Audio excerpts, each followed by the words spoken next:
Welcome to back to Central Valley Business. It's not just Central Valley Business; it's Central Valley Business, entertainment, events. You got something going on. You just want to come on and talk about the government or something like that. Anybody's welcome on Central Valley Talk.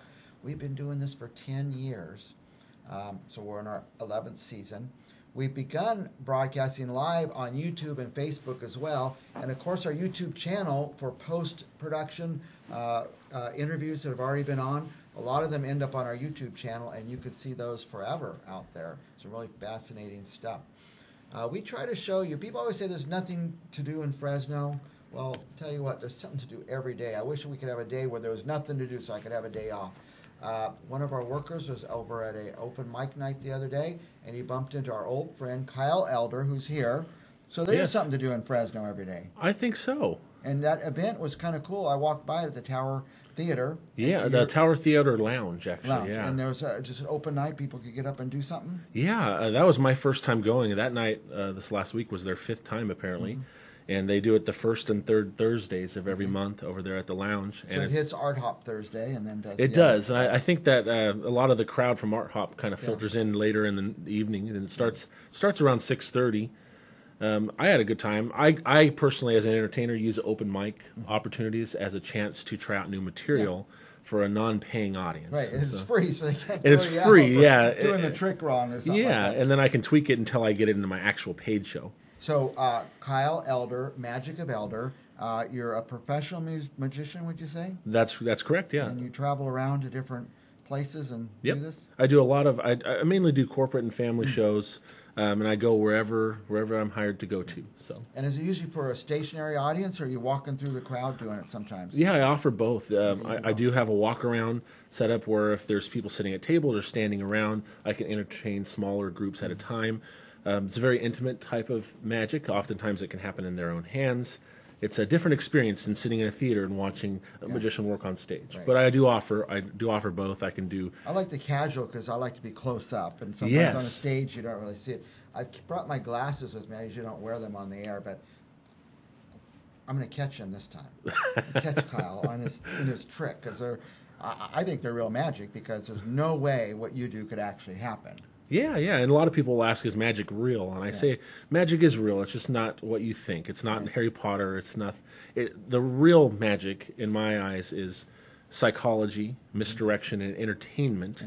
There you go. And we're using a combination of those things in sleight of hand to create the illusion of something impossible happening. That's what, in my opinion, is real magic. Real magic, yeah. Well, what do you got for us today? Yeah, I'm known for doing magic with the popular Rubik's Cube puzzle. And, You're good at solving it. That was the problem. I couldn't, and then I realized that I was a magician, and the fastest way had nothing to do with turning it. All I had to do was toss it, and it would just work itself out. Missed it. Missed it again, That's the one thing I was waiting for. I wanted to see him do that. So. Yeah, and Mike, you've seen me do this plenty of times, and I know that you wish that you could do it too. Yeah. And see, the real magic in things is sometimes you just have to have the confidence and the belief that it could work. Yeah. I'll show you what I mean. If you put this cube behind your back, I'll show you. So you can see, you put it behind your back like this, Mike, and you just turn it. Just like that. I know it doesn't make sense. You can't even see it. But if you do that, I think that the studio audience will look at you as a miracle. I can do that? Yeah. So here, put it behind your back. Put it behind my back and turn it a couple Turn times. it just like that. Hold on, stop, Mike. See, I know everybody at home they're a little skeptic. Stay right there. Keep your hands behind your back. I want to show the camera one last time so you can see it is mixed up on all 6 sides. I'm going to place the cube back behind Mike's back, and he's going to turn it just like he did before. Just like that? Yeah, you can go fast or slow or fast. I'm not turning the things. I'm just turning just turn it, And whenever you feel like the moment's right, you stop. Okay, I'm stopping. How do you feel you did? I don't think anything changed. It'll all be... But did you believe? No. No? But you were confident in what you were doing. There you go. I'm confident. That's the key. Go ahead. Show the camera how you did. Holy cow! You did it. See, anybody can do it. You just got to be confident. All done. Right, Kyle. I had no idea. I was in on it. There's nothing to be in on. Yeah. When he put it behind my back, it was jumbled, and now it's solved. Now it's solved. But the green side disappears magically, though. Does it really? Yeah. For studio reasons, huh? Oh, I see. Yeah. We have green screen technology. So. Yeah, absolutely. You'll notice I have a box sitting here. I wanted to try something completely new. You'll notice I have a lock on the box here. Yeah, and it's pretty mighty solid lock, too. Yes, this is a brass padlock, and it's a wooden box, and there's something special inside. But I just want you to check the lock out, and you'll get to be the eyes and ears for everybody at home. Really heavy duty lock. Yes, absolutely, and it's very real lock. And go ahead and lock it, just like that. I know it's not on the box. Like yeah, go ahead and lock it. Okay. And here, hold your hand down. I have in this bag some keys. That's all of them. And I want you to go ahead real quick and check and see what key is the actual correct key. And opens. Yep. So one of those is going to open. Not that one. Not that one. No, not that one. You sure there's going to be one? I hope so. Why is it always the last one? Oh, I know. Why is it? Oh, none of them. You know why none of them open the lock, Mike? Because I have the one that works right here. This is the correct. Just real quick, can you look at those keys and verify they all are different? They're not the same pattern. Right, they're all different. And as well as this one. They're all different little patterns. Yeah, different little teeth. And here, this is the correct key, and I want you to verify that. So put those ones down real quick. Okay. Take that key and unlock the lock, because that is the correct one. There, perfect. Now what I want you to do is go ahead and put the lock and put that key down with the rest.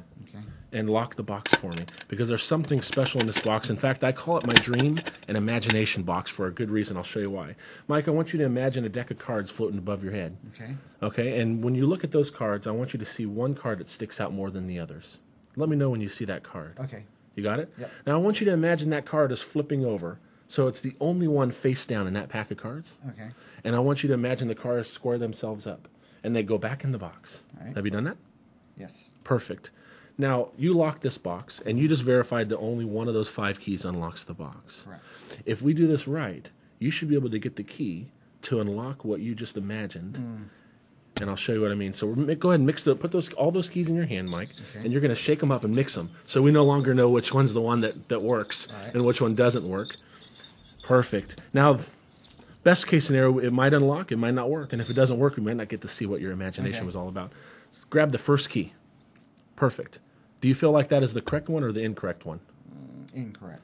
Drop it in the slot. All right. That way we can't turn back. It's now locked in that box. Pick up another one. All right.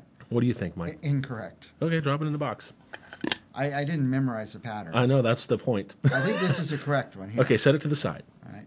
And pick up, you think those ones are incorrect? Yeah. Drop that one in the box.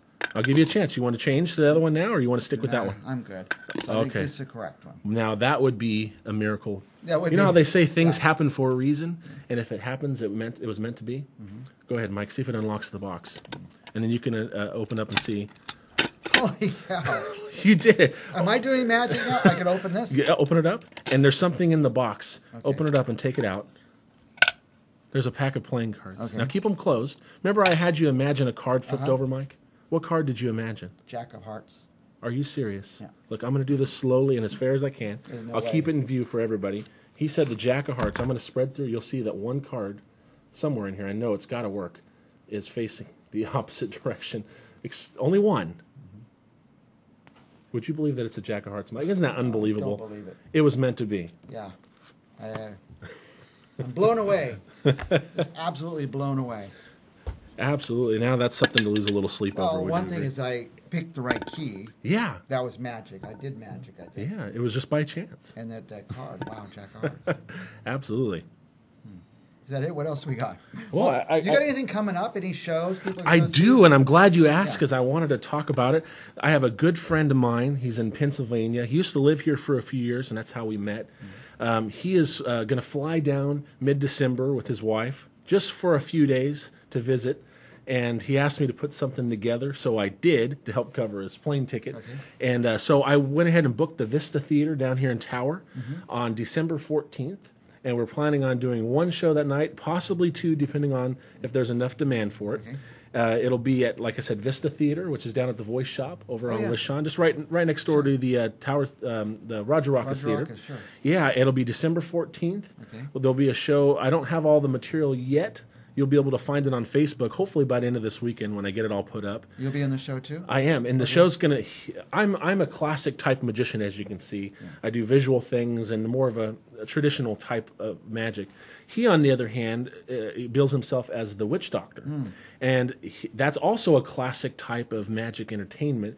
It was more on the spiritualism side. During the spiritualism movement, there was witch doctors and spiritualism mediums, and they would use magic techniques to make it look like they could communicate with the dead, cause spirit things to happen. So we're going to come together and put together a show that's going to be both of those classics together, and that's why this title of the show is going to be The Magician and the Witch Doctor. Okay, Magician and the Witch Doctor. Now, this is right here in the heart of the tower, Vista Theater at the Voice Shop, Debbie Rood's place, and it's kind of adjacent to the Tower Theater, right next door to Roger Rocca's. Yes. Right in the heart of everything. You'll be able to come down here, eat, have a drink, and go see this great, great show. Yeah, right across the street is Goldstein's. You can have a drink and then go right across. Go to magicofelder.com to find out more about Kyle Elder. It's official company now. Yeah. Kyle Elder at magicofelder.com. Anything else you want our viewers to know? No, they can always find any information. A lot of my things that I do on a daily basis are private bookings and corporate bookings.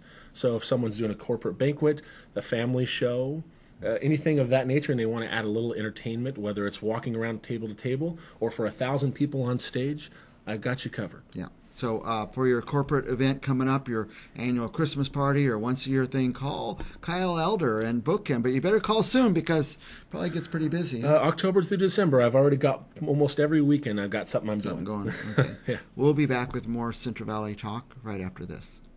CentralValleyTalk.com